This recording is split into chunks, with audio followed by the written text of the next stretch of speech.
everyone, hello, and we are back with another speed lab. This is another annoying character. Yes, I know. I love annoying characters, just as much as everyone else does. But yeah, we're gonna be speed labbing June today, and June is it's a harsh matchup for Kaz as well. But obviously, I'm not gonna only go over some Kaz stuff. It's gonna be overall, but that. Usually I'm gonna mention Kazuya's options and how they work, because you know that's the more of a focus for this. So yeah, let's talk about June. So June got a lot of changes. This is, as I said, usually, as I always say, it's gonna be only season 2 stuff. So we're only gonna be talking about that kind of stuff. So first, let's talk about this move. So this is the homing mid move that's basically full screen. You guys can see how much range this has, right? Like this, like 3.4 ish, 3.5 ish range. It has a lot of range basically. It whiffs on 3.5, 3.4, doesn't on 3.3. Like it has a lot of range basically. It's a homing mid. You can't really do much about this move in the neutral unless you like backdash a lot, and you can actually backdash it somehow, maybe. But it's a homing move, right? You can't sidestep it, you can't do anything about it, and when you're blocking it, you're -4. So after this, you're basically in a mind game situation. So after this homing mid that reaches from, I don't know, half the screen, you're still playing a mind game. And the mind game is a stance mind game. Because this goes into an instant stance. It doesn't look like it goes into it, but it does. I think this is called the against stance. I forgot what it's called, but it's a stance. And from here, one of the options June players have is a hell sweep. So you have to be aware of this. So from labbing and just understanding the situation a little bit, one of the best options you can do here, there's actually 2 options. So first is the obvious one, is a sidestep to the right. So if you want to avoid something like the 4, like this one, you can sidestep to the right, and you can avoid the hell sweep, right? And when you avoid it, just don't forget to not punish it with an electric. I know we all want to do this, right? I do as well, but you have to use a mid here, because this recovers crouching. Oh, you also have to be very careful about how you sidestep this. The way you saw me getting hit there on my sidesteps is because I didn't buffer my sidesteps. You have to buffer it every time. If you're a little bit late on the sidestep, it is gonna hit you. So, yeah, be careful about that. Sidestep, buffer every time, and when you buffer, punish it with a mid. That's for hell sweeps. But that's not the only thing you're gonna avoid. You're gonna avoid some other options as well. For example, this is the mid option, more or less. Right? If you go to the right, you will also avoid this. Right? You will avoid that. And you'll also avoid a lot of other options as well. Now, I'll show you what you will not avoid. What you will not avoid is the tracking option that June players have, which is this into this move right here. And this is one of the best options that they have.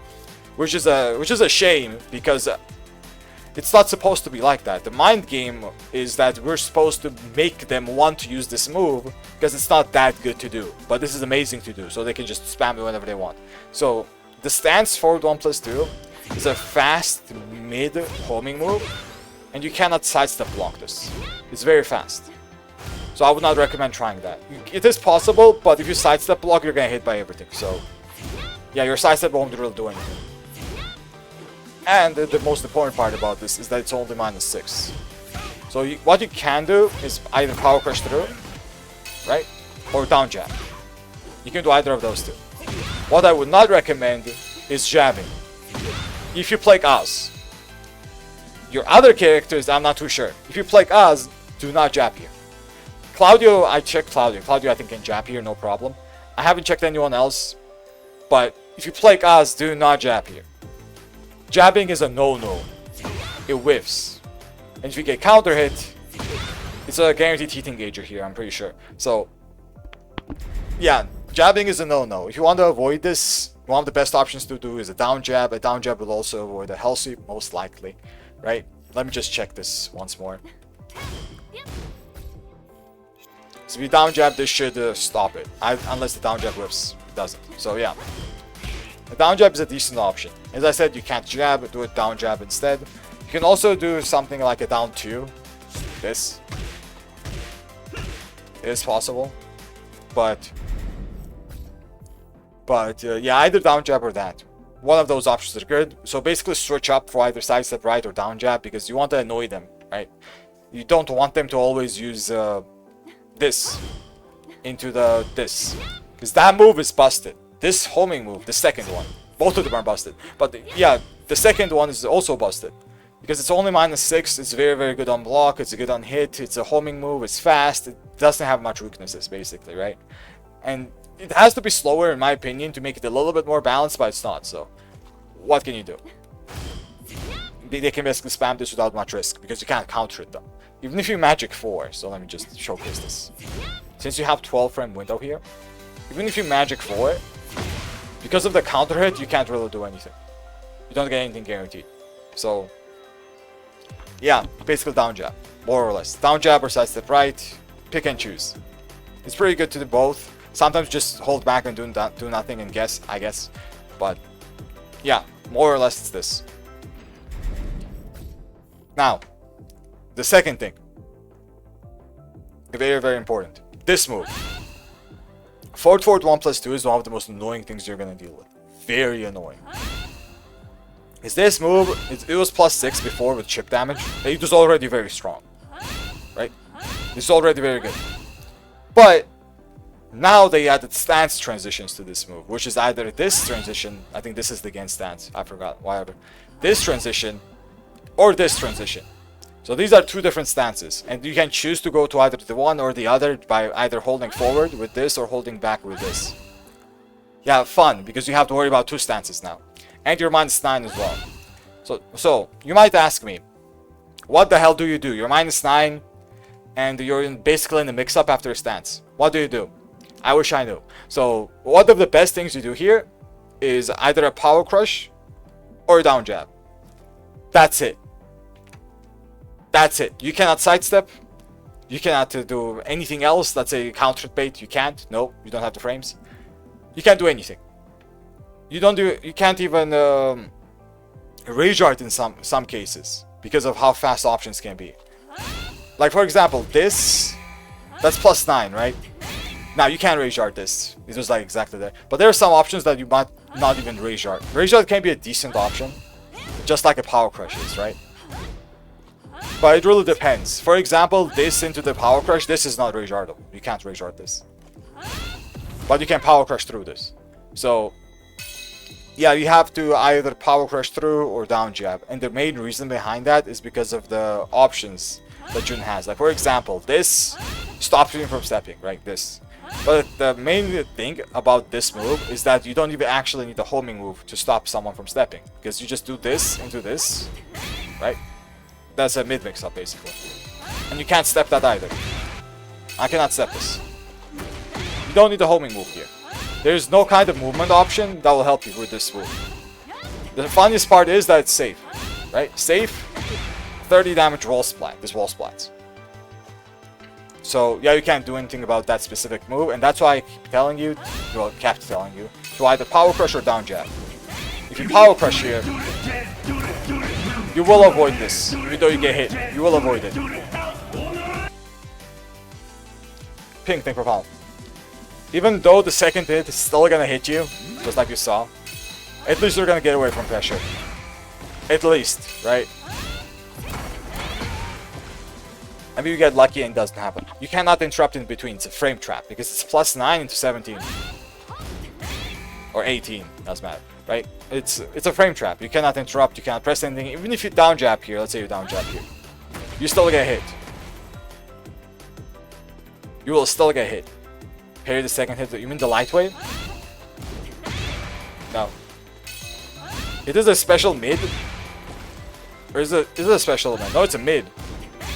No, it's a mid. It's not a special mid. But you can't parry light waves in general, even if they are special mids. But yeah, basically power crush. The way they beat your power crush, by the way, I think is either a grab. I'm pretty sure they can grab you here. Or this low. Oh, I also forgot. I forgot that the Jun players do not have to go into a stance here. They can just do nothing and then sidestep. And they will sidestep your power crush and then punish you. Because as I said, it's not only these two stances, this, and this, they can also just do this into nothing. Like no stance and just sidestep. So you have to worry about like 3 different things after this one move. The against stance, this stance, which I don't know what this is called, I don't care. But, and normal, you know, just, I don't know, maybe forward 4.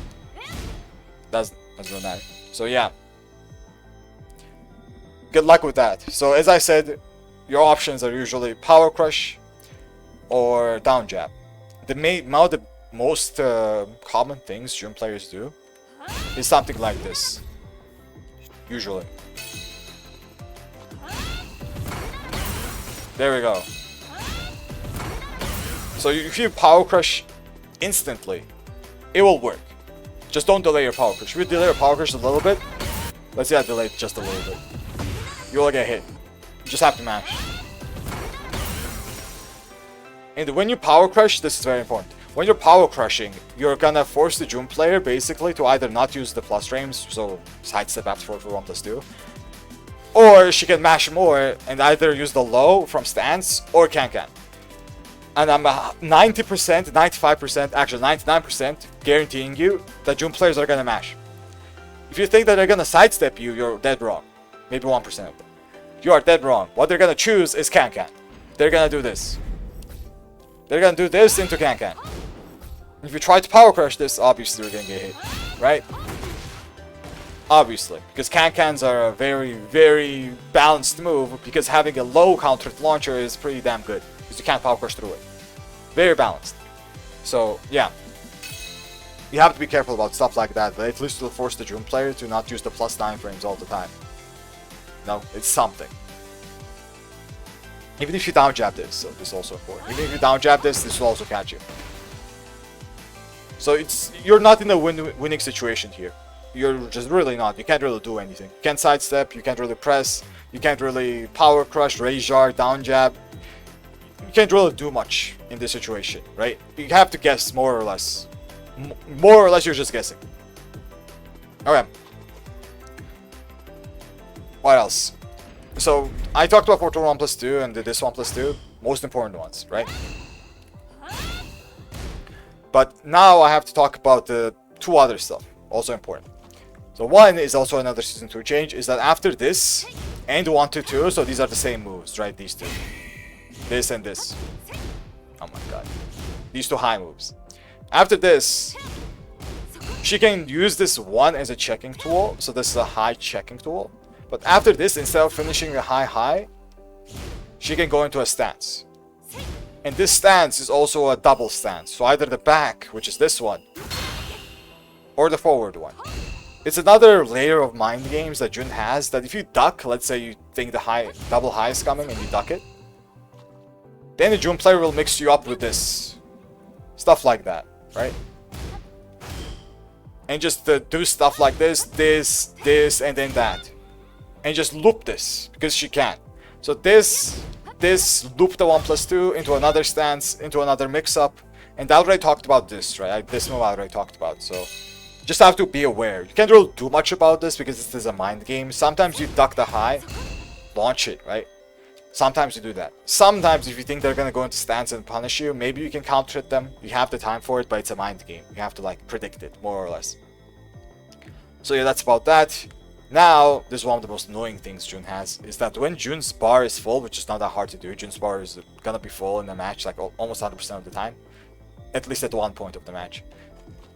Then when the bar is full, from this stance, she has this move. So this, shotgun, that's what I call it, it's a shotgun. So, it's a -20 move, but it has a lot of range. Like, the range this move has is insane. Absolutely insane range, it basically checks you. You basically have to treat this like you're playing Street Fighter or something. Because this is basically a projectile that checks you from very, very far away. Right? But to be honest, it's not even that BS when I think that even this reaches. Even something like this might reach in those distances. But yeah, this has even more range, so yeah, important to realize. You cannot deep dash electric this. You cannot. One of the best ways to punish this, let's say you want to punish this, right? One of the best ways to do it is a forward 3. There are some reaches when it doesn't work. but usually it will. 4-3s are gonna be your go-to move here. 4-4-2 is also something, but you might be like, it's hard to time. See, it's not punishments. That was a punish. But if you want to make it easier, and it's gonna be like a way better to do it like this will work. The back four can also work, but it doesn't have as much range. So sometimes this will work a little bit more consistently. But back four can also work, as you guys can see. But on the longer ranges, this whips. 4-3 doesn't. So yeah, this is good. This is gonna be your more or less go-to punish for this, which is 4-3. If you want to take a little bit of a risk, you can try a dash electric like this if you're close enough, right? You can. But 4-3 is gonna be your go-to. More or less, that's gonna be your go-to. Oh yeah. Now, this is more or less all the Season 2 stuff I could think of. I'm pretty sure this is more or less it. It might be some other stuff as well, but it's fine. Right? I can forget about something. It's okay. But I also wanted to mention this one extra thing. And this is very important. When June players do this move right here. So this move is a Season 1 thing, right? I'm not going to talk about this too much. Broken move. 0 counter hit launcher. -10, -11, not 10. Imagine if it was -10. -11. Tracks really well. Busted move. Okay. But after this, June players have this sequence while standing too. So I'm mentioning this mostly for the fellow Kazuya players, because the other characters don't have this problem. Not as much anyway. Maybe some other characters do too, but not a lot of them. So the main reason I'm mentioning this, because this is a very, very common flowchart. Very common. And this usually cannot be sidestepped by your normal characters. For example, Kazuya cannot sidestep this. Even if I have a hard read on it, I can't do anything about this, right? I can't even parry it. Like, instant parry doesn't work. So I will not recommend the parry unless you do something like this. That's a delayed parry. That's why I said that you can't parry it. It doesn't work usually. It's not it's too risky. Instant parry doesn't work. The frames don't align, basically. But what you can do here is a magic 4. This is one of the best things you do here if you hard read this. That's a hard read, right? The main reason I say a magic 4 is because normally a jab would work to check this. A 1-1-2 would be pretty good because, you know, it's 1-1-2. But it doesn't work. As you jab gets, I don't know, it whips. I don't know what happens to it. I just don't know what happens to it. So that's why I just wanted to mention this, and Magic 4 is one of the best options. Second thing you can also do is a 2-2, but I would not recommend doing a 2-2.